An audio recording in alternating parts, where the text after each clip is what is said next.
طبعا زاخو ناوچه که زورا گرنگ ابو هرما کردستان سبارت بواره و برهنانه دلیوت زور باشد و برهنانه تدا الحمدلله منطقه که زور نهاتی دستکاری کردن مجاله که زور شوله تدا های بریاری هاتی دان کو نقشه و برهنان الزاخو یا سرتاسری بیت درست کردن طبعا ما زور محاولات کردی که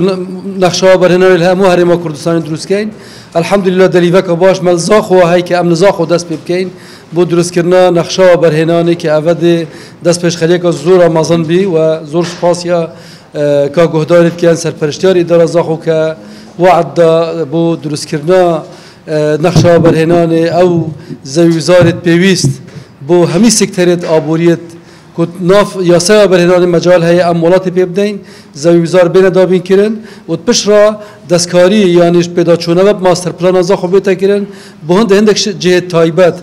بو پروژه و برهنان بین دست نشان کردن لمده که زور نزدیک دا پروفایل تایبت بو برهنان از خو بیت درست کردن و امیش وکو دسته و برهنان لهولیر و همی و برهنان تایما کردستان دی آراسته که این بین بو زاخو بو هنده کو شول و کارت نوی درست بکن گرنگترین شول کل مستقبلی دهنه درست کردن لزاخو بابت